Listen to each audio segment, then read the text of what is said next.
আসন্ন গণভোটে হ্যার পক্ষে প্রচারণা চালাতে এই মুহূর্তে ময়মনসিংহের ভালুকায় এসেছেন জাতীয় নাগরিক পার্টি এনসিপির মুখপাত্র আসিফ মাহমুদ সজীব ভুইয়া। গণভোটে হ্যার পক্ষে প্রচারণার পাশাপাশি যে নির্বাচনী প্রচারণা রয়েছে সেটিও কিন্তু করছেন এই আসিফ মাহমুদ সজীব ভুইয়া। কিছুক্ষণ আগে তিনি ময়মনসিংহের ভালুকায় এসেছেন।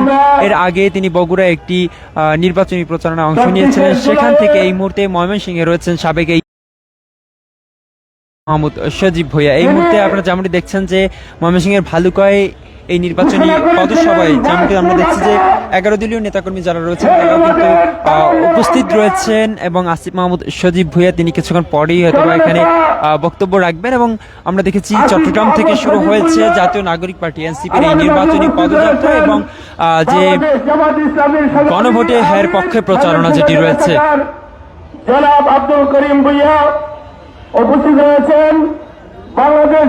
এই মুহূর্তে জাতীয় নাগরিক পার্টি এনসিপি ও এনসিপির মুখপাত্র আসিফ মাহমুদ সজীব ভুইয়া তিনি কিন্তু রয়েছেন ময়মনসিংহের ভালুকায়, যে ভালুকা বাস স্ট্যান্ড সংলগ্ন একটি জায়গায়। এবং এখানেই কিন্তু এই যে তাদের পদসভা যেটি রয়েছে সেটি কিন্তু চলছে এই মুহূর্তে। আসিফ মাহমুদ তিনি কিন্তু বগুড়া থেকে সরাসরি এসেছেন এই ময়মনসিংহের ভালুকায় গণভোটে হ্যাঁ পক্ষে প্রচারণা চালাতে। এই মুহূর্তে ভালুকায় আপনার যদি দেখানোর চেষ্টা করি যে এখানকার 11 দলীয় জোটের যে নেতাকর্মী যারা রয়েছেন তারা কিন্তু এখানে রয়েছেন এই সংলগ্ন মাঠ রয়েছে সেখানে। এবং সাধারণ মানুষ কিন্তু আমরা দেখছি যে অধীর আগ্রহ নিয়েই শুনছেন এই জাতীয় নেতৃবৃন্দ যারা এসেছেন নাগরিক পার্টি থেকে তাদের বক্তব্য। এবং এখানকার স্থানীয় যে সকল নেতাকর্মীরা রয়েছে 11 দলীয় জোটের সেই নেতাকর্মীদেরও কিন্তু আমরা দেখছি যে এখানে তারা রয়েছেন এই আসিফ মাহমুদ যে মঞ্চে রয়েছেন সেখানেই। এই মুহূর্তে আপনারা দেখছেন যে খেলাফত মজলিসের এক নেতা বক্তব্য দিচ্ছেন এবং এর আগেও আমরা দেখেছি জামায়াত ইসলামীর এখানকার স্থানীয় নেতাকর্মী যারা রয়েছেন তারা কিন্তু বক্তব্য রেখেছেন, আমরা সেটি দেখেছি। এবং একজন মুক্তিযোদ্ধা তিনিও বক্তব্য রেখেছেন। আসিফ মাহমুদ সজীব ভুইয়া কিন্তু সেই শুরু থেকেই এনসিপির এই নির্বাচনী পদযাত্রায় ছিলেন প্রধান অতিথি হিসেবে। তিনি বিভিন্ন জায়গায় বিভিন্ন পদযাত্রা জনসভায় তিনি উপস্থিত ছিলেন। এবং আপনাদের আরেকটি বিষয় বলে রাখি যে আসিফ মাহমুদ সজীব ভুইয়া যিনি উপদেষ্টা পদ থেকে পদত্যাগ করার পরে কিন্তু নানা গুঞ্জন ছিল যে তিনি কোন দলে যোগ দিবেন এবং শেষ পর্যন্ত তিনি জাতীয় নাগরিক পার্টি এনসিপির সেই শাপলাকলির দায়িত্বভার কিন্তু গ্রহণ করলেন। এবং জাতীয় নাগরিক পার্টি এনসিপির যে নির্বাচন পরিচালনা কমিটি রয়েছে সেই কমিটিরও কিন্তু চেয়ারম্যান আসিফ মাহমুদ সজীব ভুইয়া, তার দায়িত্বটা কিন্তু এখন কয়েক গুণ বেশি। এবং বিভিন্ন জেলায় যে এনসিপি মনোনীত 30 জন প্রার্থী রয়েছে সেই প্রার্থীদেরকে অনুপ্রেরণা দিতে তাদের প্রচারণায় কিন্তু সহযোগিতা করতে জাতীয় নাগরিক পার্টি এনসিপি নির্বাচন পরিচালনা কমিটির চেয়ারম্যান আসিফ মাহমুদ সজীব ভুইয়া ছুটে যাচ্ছেন তাদের দাঁড়ে দাঁড়ে এবং নির্বাচনী প্রচারণা চালাচ্ছেন আসিফ মাহমুদ সজীব ভুইয়া। এই মুহূর্তে ময়মনসিংহের ভালুকায় রয়েছেন আসিফ মাহমুদ সজীব ভুইয়া এবং তার দল এনসিপির যে অন্যান্য নেতাকর্মীরা রয়েছেন। আমরা দেখছি যে আসিফ মাহমুদের পাশেই কিন্তু রয়েছে তার যে নির্বাচন পরিচালনা কমিটির সেক্রেটারি মনিরা শারমিন এবং জাতীয় নাগরিক পার্টির আরেক অঙ্গ সংগঠন যুব শক্তির সেক্রেটারি সভাপতি সহ অন্যান্য নেতাকর্মীরা।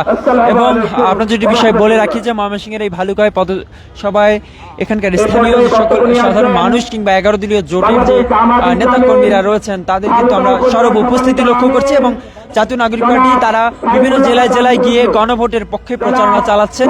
আসলে তারা বলতে চেষ্টা করছেন যে গণভোটে হ্যাঁ পক্ষে ভোট দিলে তারা কি পাবে এবং না এর পক্ষে ভোট দিলে কি হবে সে বিষয়টি কিন্তু তারা বলার চেষ্টা করছেন। এবং আমরা দেখছি যে ব্যাপক সাড়াও পাচ্ছে জাতীয় নাগরিক পার্টি এনসিপির এই যে টিমটা তারা বের হয়েছে এই প্রচারণায়।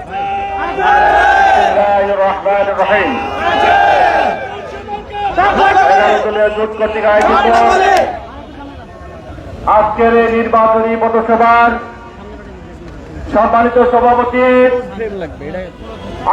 সরাসরি বাংলা নিউজের মাধ্যমে দেখানোর চেষ্টা করছি যে এই মুহূর্তে ময়মনসিংহের ভালুকায় নির্বাচনী প্রচারণা ও গণভোটে হ্যাঁ পক্ষে প্রচারণা চালাতে এসেছেন আসিফ মাহমুদ সজীব ভুইয়া, যিনি বর্তমানে জাতীয় নাগরিক পার্টি এনসিপির মুখপাত্র এবং নির্বাচন পরিচালনা কমিটির চেয়ারম্যান হিসেবে দায়িত্ব পালন করছেন।